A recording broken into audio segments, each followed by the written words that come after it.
ये क्या है चैनल में आज हम लोग चंद्रमा और बुध की युति के बारे में जानेंगे। अगर कुंडली में चंद्रमा और बुध एक जगह हो, मतलब एक घर में हो, एक हाउस में हो, किसी जगह पे हो, जैसे यहाँ पर लग्न में हमने दिया है, तो उसका परिणाम क्या होता है, आप कैसे जानेंगे कि इसका रिजल्ट क्या मिलेगा। किसी कुंडली में देखते हैं तो कैसे समझेंगे कि यह क्या करने वाले हैं चंद्रमा बुध।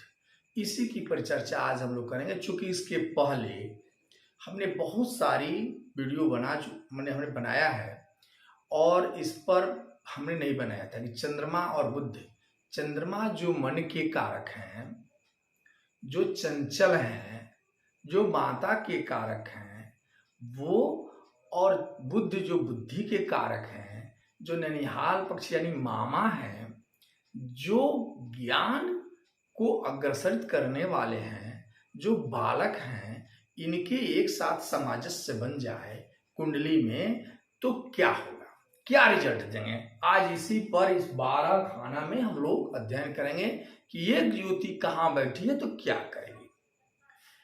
तो विषय पर आने से पहले मैं आपसे आग्रह करूंगा कि यदि आप अभी तक मेरे इस चैनल को सब्सक्राइब नहीं किए हैं तो कृपया सब्सक्राइब कर दें, और अगर आप सब्सक्राइब किए हैं तो कम से कम वीडियो को अंत तक देखें।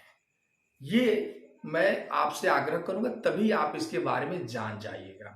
मेरा एक अभियान था इस वीडियो के माध्यम से कि आप ज्यादा से ज्यादा स्वयं अपनी कुंडली को जानने का प्रयास करें। तो मित्रों, आइए बुद्धि और चंद्रमा के बारे में हम लोग जाने, यानी बुध और चंद्रमा की युति क्या है। सबसे पहले विषय पर आने के पहले आप ये जानें कि चंद्रमा किस के कारक हैं। तो चंद्रमा चंचल हैं, चंद्रमा मन के कारक हैं, माता के कारक हैं, यात्रा के कारक हैं, कल्पनाशील बनाते हैं चंद्रमा, धार्मिक स्थितियों को सही रखते हैं, उसके बारे में दानी एक तरह से होते हैं, चांदी के कारक हैं, रूप के कारक हैं, खेती के कारक हैं, रंग के कारक हैं, मोती के कारक हैं, और समुद्र यानी जल के, समुद्र और नदियों के कारक भी चंद्रमा हैं, यानी जल के भी कारक हैं। और तो और है, व्यक्ति की मन की चंचलता का भी कारक है चंद्रमा। चंद्रमा से हम मन के बारे में बहुत कुछ जानते हैं। ठीक वैसे ही बुध जो है किस किस चीज के कारक हैं। तो बुध जो है बुद्धि के कारक हैं, शिक्षा के कारक हैं, हृदय के कारक हैं, रंग के कारक हैं, त्वचा के कारक हैं, भाषण, कलात्मक चीजों के लिखने के कम्युनिकेशन के कारक हैं। और तो और चूंकि बुद्धि बालक है तो स्वभाव भी बालक के रूप में होता है, इसलिए यादाश्त के, मेमोरी के भी कारक हैं बुद्धि। और इसके बाद से आपकी क्षमता, आपकी कैपेसिटी, आपके लिखने का स्टाइल, आपकी बोलने का जो है, ये सारी चीजें बुद्धि से देखी जाती है।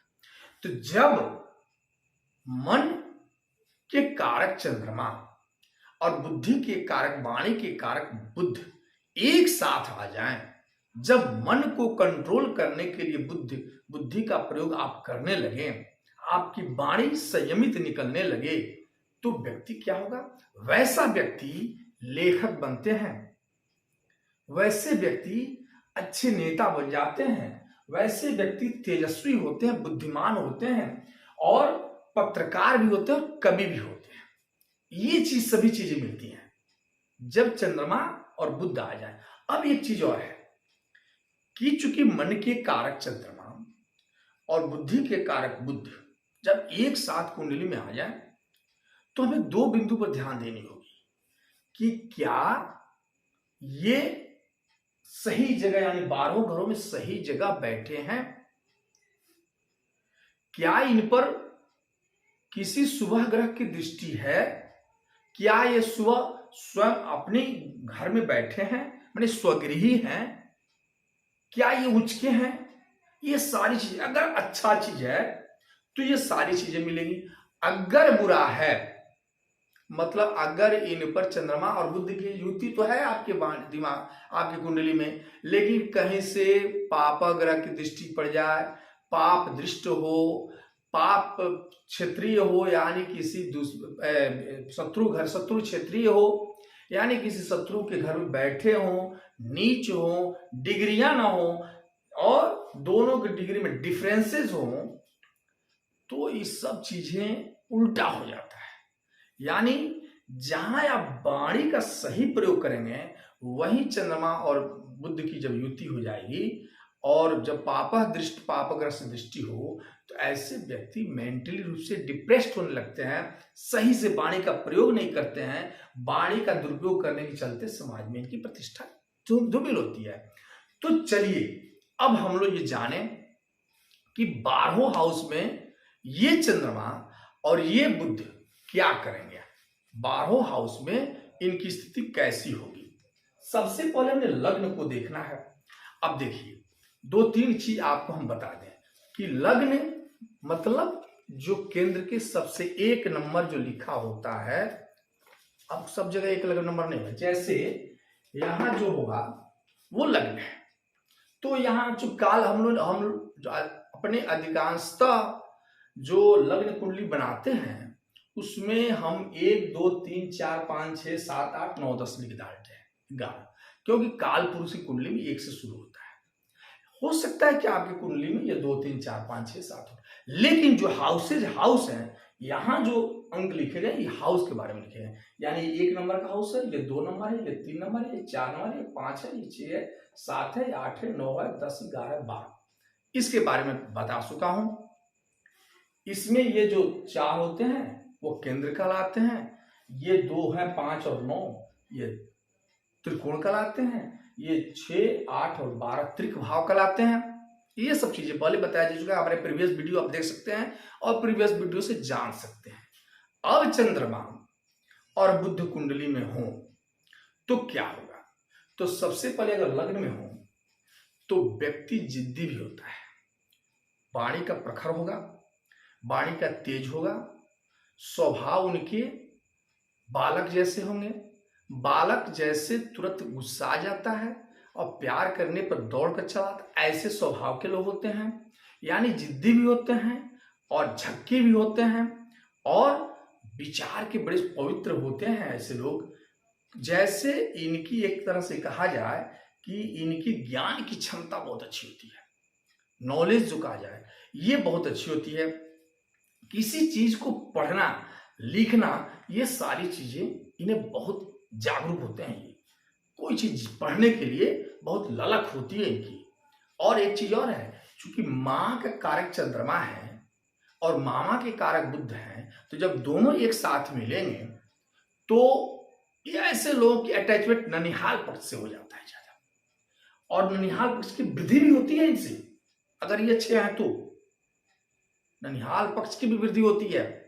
आपकी कुंडली से सिर्फ आपका ही विकास नहीं होता है, आपके परिवार का भी विकास होता है, अगर अच्छी स्थिति में तो आपके ननिहाल पक्ष का भी विकास होता है, आपके ससुराल पक्ष का भी विकास होता है। ये सारी डिपेंड करता है आपके ग्रहों की स्थितियों पे। तो जब चंद्रमा और बुध एक साथ बैठे होंगे तो ननिहाल पक्ष की स्थिति अच्छी होने लगती है।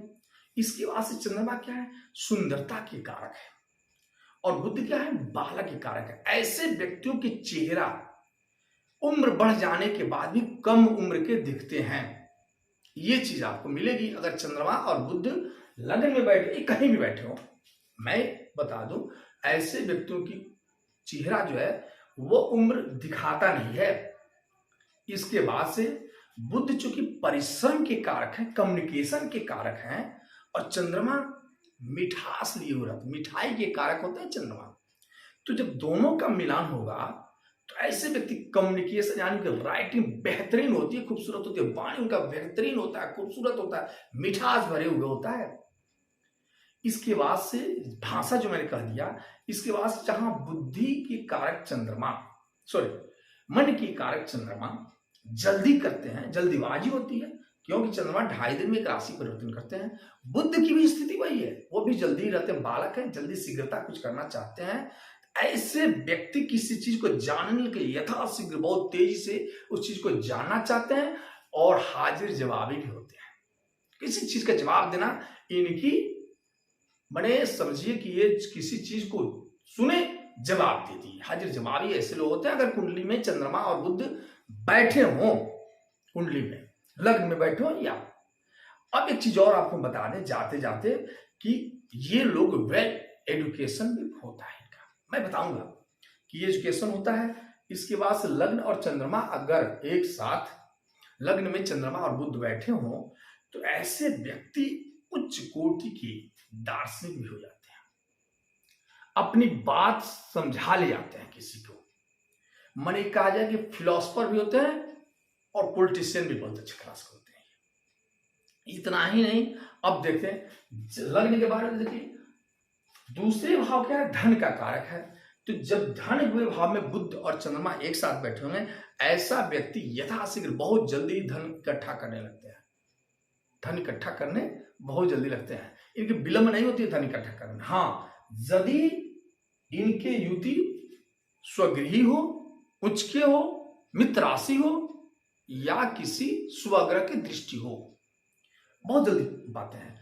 तीसरा घर में अगर बुध और चंद्रमा यहां बैठे हो, तीसरे घर में, ये पराक्रम का घर है, कम्युनिकेशन का घर है, लिखावट राइटिंग का घर है।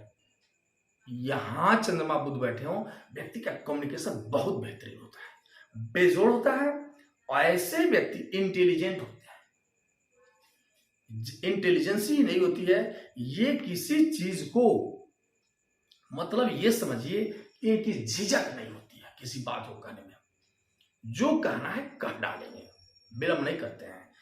चतुर्थ भाव में जब चंद्रमा और बुध बैठेंगे तो यहां चंद्रमा दिग्बली हो जाते हैं, बुध भी यहां कारकत्व प्राप्त किया है। ये तो है, लेकिन कारको भावो नाश एक सिद्धांत है। अगर यहां अकेले बैठे तब तो नुकसान थोड़ा करते हैं, दोनों बैठे होंगे तो ये माता का भी घर है, माता से प्रेम, माता से स्नेह, ये सारी चीजें चतुर्थ भाव में बढ़ने में तीक्ष्ण बुद्धि के बाद तेज बुद्धि के लोग होते हैं। क्योंकि बिगिनिंग स्टार्टिंग एजुकेशन यहीं से देखी जाती है, शिक्षा का शुरुआत यहीं से देखी जाती है। तो ये ऐसे व्यक्ति की जो है क्या कहा जाएगा कि इनकी बुद्धि तीक्ष्ण होती है। पांचवें हाउस में यदि चंद्रमा और बुध बैठे हो यहां पे, तब क्या होगा, तो पांचवें हाउस में जब चंद्रमा और व्यक्ति, ऐसे व्यक्ति की पब्लिसिटी बहुत ज्यादा होती है। पब्लिसिटी ही नहीं, ये जो है किसी चीज को जानकारी रखते हैं, लिखते हैं, पढ़ते हैं, ज्ञान इनके पास बहुत अच्छी होती है। और समझिए कि सेलिब्रिटी होते हैं, सोसाइटी के बहुत बड़े सेलिब्रिटी होते हैं, इनके पीछे कुछ लोग दौड़ेंगे, ऐसा भी होता है। ऐसा मिला है छठे घर में अगर बुध है तो काल पुरुष की कुंडली में छठा घर, 6 अंक जो है वो बुध का अपना राशि है। तो छठे घर में बुध क्या करेंगे, व्यक्ति को कार्यकुशल बनाते हैं और क्या करते हैं, धन कैसे इकट्ठा हो इसके बाद में बताते हैं।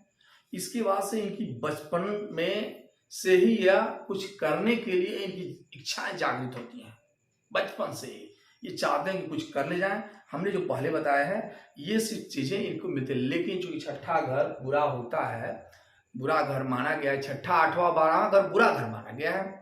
तो यहाँ बैठने के बाद कभी कभी जब चंद्रमा कमजोर होंगे तो ऐसे व्यक्ति की विलक्षणता बुद्धि में थोड़ी सी परेशानियां हो जाती हैं। इसके बाद से हम लोग आते हैं 7वें घर में।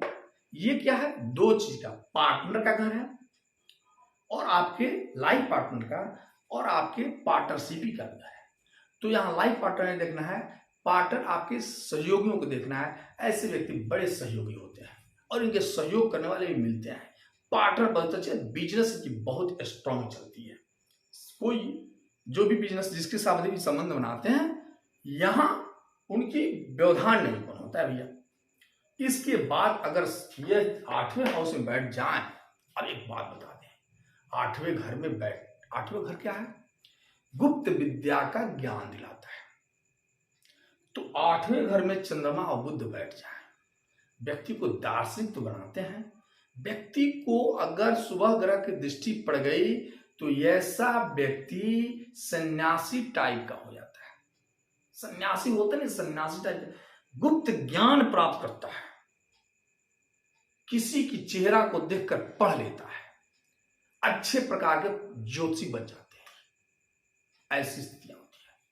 मतलब ये कहने का मतलब कि अष्टम भाव में बैठा हुआ राहु, अरे वह बुध और चंद्रमा व्यक्ति को अध्यात्म की तरफ तो ले जाता ही है, लेकिन चूंकि बैंकिंग से संबंधित बुध हैं, इसलिए बैंकिंग क्षेत्र में भी यह सफल होते हैं। ऐसे लोग बैंकिंग क्षेत्र में 9th हाउस में चंद्रमा और बुध बैठ जाएं तो क्या कहना, भाग्योदय तो होता ही है, बहुत अच्छा रिजल्ट मिलता है 9th घर में। व्यक्ति जन्म से ही कुछ कमाने, कुछ आमदनी प्राप्त करने की सोच बना लेता है। 10th हाउस में, 10वें हाउस में अगर चंद्रमा और बुध बैठ जाए तब क्या होगा, तो 10वें हाउस में बैठ करके एक नया चीज होता है। ऐसे व्यक्ति सफल बिजनेसमैन होते हैं, सफल बिजनेसमैन। ऐसे व्यक्ति का माइंड बहुत शार्प होता है, व्यवसाय के क्षेत्र में कहीं धोखा नहीं खाते हैं। और 11वें हाउस में तो क्या, ये धन का, लक्ष्मी का घर है। अगर यहाँ चंद्रमा और बुध बैठ जाएं तो थोड़ी सी परेशानी होती है। अगर चंद्रमा बुरे हाल में है तो जो आमदनी का सोर्सेस है वो निरंतर नहीं रहता है। लेकिन अगर दोनों की स्थिति अच्छी है तो ऐसे व्यक्ति रिसर्च करते हैं। क्यों, कैसे, किसी नया खोज करके और ज्यादा से ज्यादा धन इकट्ठा करते हैं, ये चीज मिलता है। 12th हाउस में अगर चंद्रमा और बुध हो तब तो क्या पूछना, ऐसा व्यक्ति धर्म के प्रति आरूढ़ होता है, लोगों के सेवा टहल करने में सक्षम होते, ऐसे होते हैं। और ऐसे व्यक्ति समझिए कि लोगों की कष्ट को निवारण करने में अपनी समय देने लगते हैं, देते ही हैं। आश्रम मतलब बनवाते हैं, आश्रय वाले होते हैं, इतना चाहिए। आश्रम भी बनवाते हैं, आश्रय वाले होते हैं, सहयोगी होते हैं 12th हाउस में। ये सारी चीजें मैं बता दिया कि चंद्रमा और बुध हो तो ये चीजें होती हैं कब, जब सकारात्मक रूप हो। सकारात्मक मतलब जब चंद्रमा और बुध स्वगृह हो, शुभ ग्रह हो, इनकी दृष्टि किसी शुभ ग्रह की पड़ती हो, तब अच्छे हाउस में बैठे हो, जैसे केंद्र में हो, त्रिकोण में हो, अच्छी रिजल्ट मिलता। लेकिन अगर किसी पाप ग्रह से दृष्ट हो, पाप क्षेत्रीय हो और पाप कर्तरी से फंसे हुए हो, 6ठे 8वें 12वें में इनकी इस स्थान बनती हो, तो ये सब चीजें थोड़ी कमजोर हो जाती हैं। लेकिन ऐसा होता है, कमजोर तो होता है, पूर्ण फल नहीं मिलता है। इसलिए आप चंद्रमा और बुध अगर बैठे हैं तो इनको देखें, इनकी स्थिति को देखें। जो ग्रह कमजोर हो, जिसकी डिग्री कमजोर है, उसको पूर्ण मैंने उसको ऊर्जा दें, उसकी शक्ति दें। इसके बारे में हमने बहुत पहले बता दिया है कि आप कैसे ऊर्जा कैसे इंप्रूव करना है, ये सारी हमने प्रीवियस वीडियो में बता दिया है। आप उसके अनुसार करें तो निश्चित रूप से आप तेजस्वी, बुद्धिमान, कार्यकुशल और लेखक या जो है पत्रकार या सोसाइटी में सम्मान पाने वाले व्यक्ति, अच्छा धन अर्जन करने वाले व्यक्ति बन सकते हैं। तो आज इतना ही बुध और चंद्रमा की युति के बारे में हमने जाना। दूसरे दिन हम फिर एक नया कोई ऐसे ही टॉपिक लेकर आएंगे। हमारे वीडियो को जाते जाते मैं यही कहूंगा, आप ज्यादा से ज्यादा शेयर भी करें, अच्छा रहेगा। फिर मिलते हैं, नमस्कार।